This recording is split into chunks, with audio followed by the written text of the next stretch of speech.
So moving on now to 4 brand strategies that you can implement for your business, okay? The first one is consistency.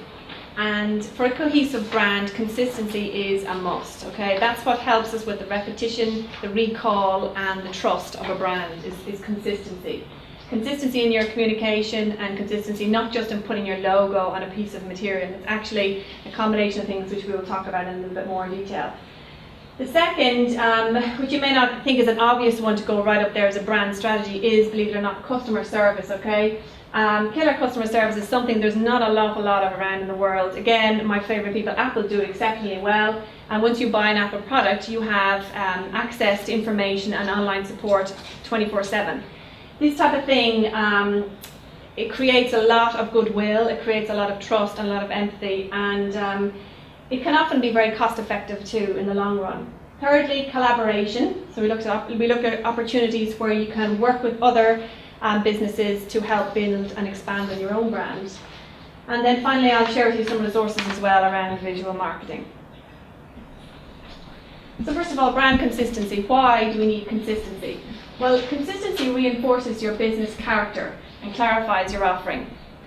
So for example, if I went to an IKEA in Dublin, I can be assured that when I get to Sydney and I go shopping in IKEA, I will see the exact same format and the exact same meatballs and the exact same everything in IKEA, because that template works for them and they know that's what their customers like, and it's building on the whole trust and the whole IKEA experience. Your customers become more familiar with you and your business. Again, it's repetition, and for you in your business and closely involved in your business, that can often feel like it might be bordering on the mundane and you may need to spice it up a bit, but for your customers, it's actually a really good thing.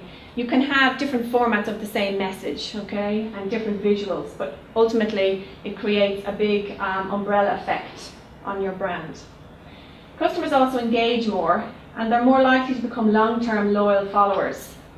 So if you think about it, if you have a choice of 2 restaurants and you see lots of communication from one, and even though you've never been there, you recognize it, it looks familiar to you, and you see the other one and they're both offering the same meal, I know I would definitely choose the one that I have seen around, or I've seen online or in print, and I have connected with, even though I've never eaten there before. Okay, so definitely it heightens engagement. So there's some do's and don'ts for branding and consistency, okay? So the first one is speaking to your customers with a consistent tone of voice, as I mentioned, okay? Across all visual and content communication. So it doesn't necessarily mean keeping the message the same, it means keeping the whole tone, the voice, the vibe, the style the same. Keep your communication regular. So if you choose to do weekly updates to your audience, then keep it weekly. Don't disappear for 3 or 4 weeks. If it's monthly, then make it monthly, so your audience knows you're around. Similarly, if it's on social media, they want to, they want to know that you're going to be there and don't just disappear. They've given you their time, they've tapped into you, and they've said yes, they're supportive of your brand. Well, therefore, you have to, in return, be loyal to them. So share valuable content that will educate, entertain, enlighten your audience. So in today's marketing world, it is all about content, and driven content, valuable content, and informative content. It doesn't always necessarily have to be educational. It can be enlightening or entertaining as well. But it's really important to help you become an expert in your field, or a go-to for your resource or your industry, to definitely illustrate and to express your skill set in your area and share content. Some things not to do then, in terms of your branding: consistency. Don't repeat the same message in the same format. So I mentioned, yes, you can repeat messages in different formats. We don't want to see the same post, the same ad over and over again. You can repurpose. That's actually a really great new buzzword I'm loving at the moment. Repurpose a message and put it in different formats. It could be on a shareable on Facebook. It could be on a visual in your blog post. It could be a banner on your website. So it's all about, the same message but in different styles and different formats. Contact your audience. Don't contact your audience only when you're promoting or selling. I think that's probably an obvious one, but again, it's really about showing your audience that you're there as a resource, a go-to. So when they're willing to buy or tap into your services, you're the first port of call they will check in with. you have shared a lot with them, you've shared valuable content, you've even possibly shared some of your journey with them. And when you're then selling, it's more authentic to come to them, and they will identify with you because they've been around. They've checked in with you several times already. Also, don't continue to change platforms and marketing mediums. So there's so much on offer in terms of social media. It's very hard to be present on all. And I think probably one of the worst things you could do is try and be present in all and be effective in none. So if you feel your audience hangs out more in Facebook or on Pinterest, pick those two and do them well.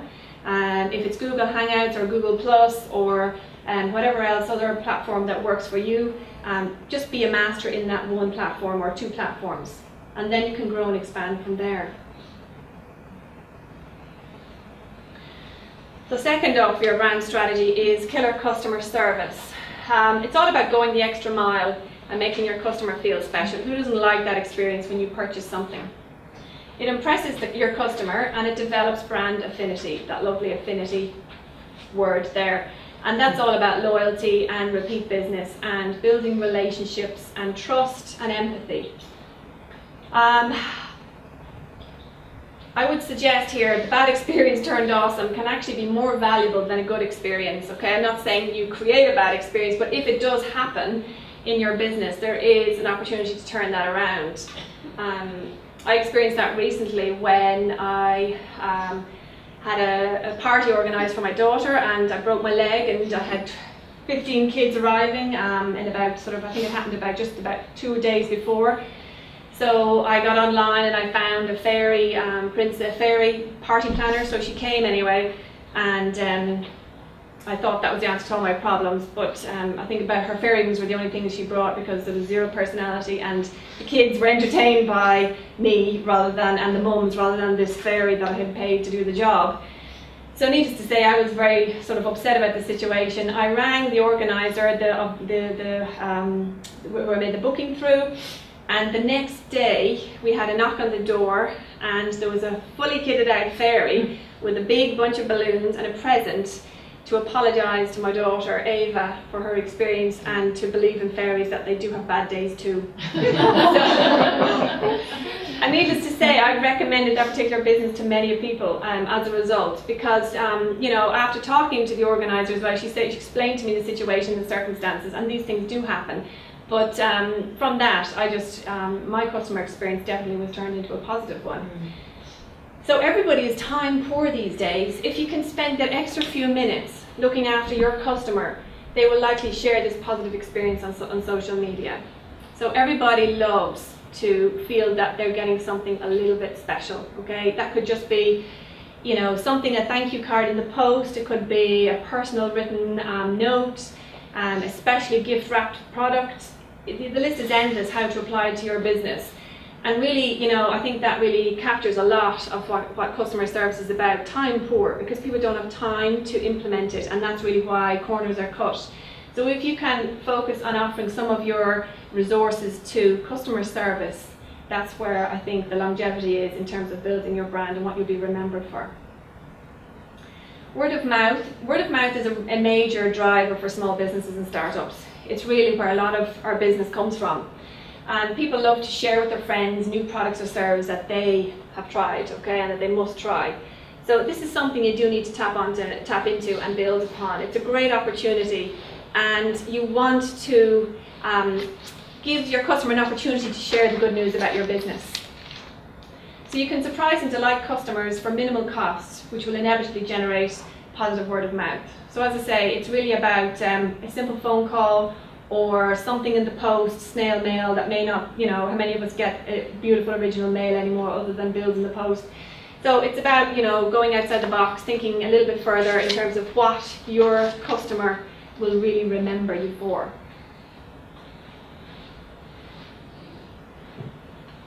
Number 3, collaboration, okay? Seek out complementary brands who share the same audience with you and are looking to expand their customer base. So you do have to share the common ground here, which is your target audience. But once you have that, you can absolutely collaborate with other businesses and grow.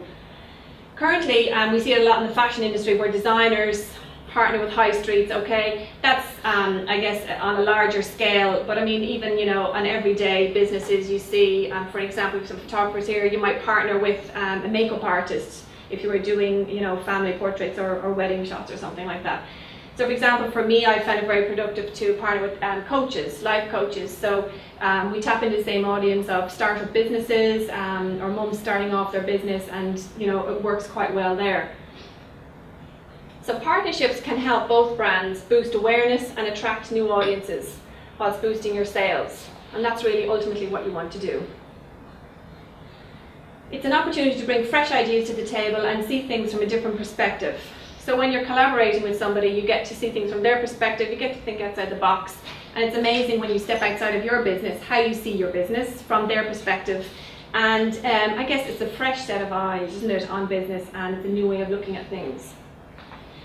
And obviously then as well, it's a great networking opportunity, okay? You get to meet other businesses, network with them, and importantly as well, to tap into their client base. So there's a win-win situation and mutual benefit for both.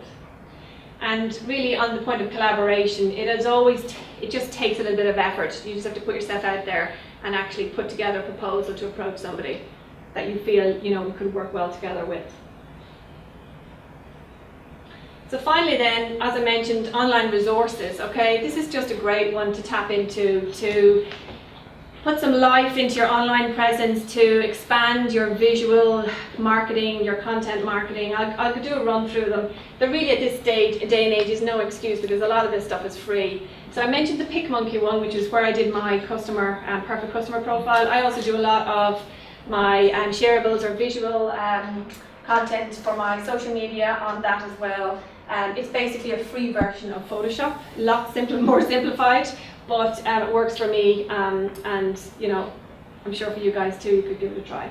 Another one there is PixLR, similar idea around the photoshopping.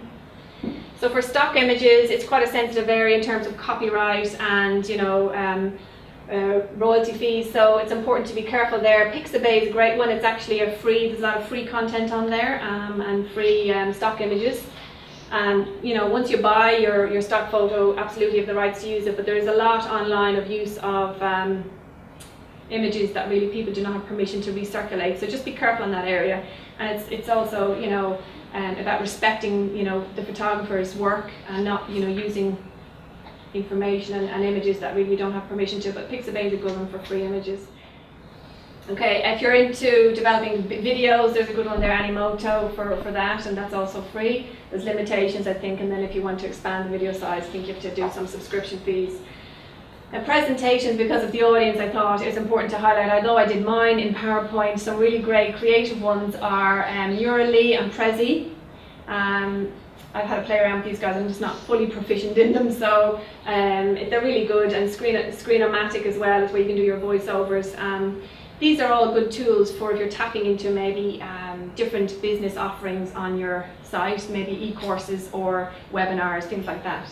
Okay, fonts, there's lots of free fonts out there, and font.com is one where you can download fonts that you're keen on. And I mentioned the colour palettes. Photography tips, there's some direction there, and also design tips as well. This is just an example, but I mean Google can turn up an awful lot for you as well. These are some of the more popular ones.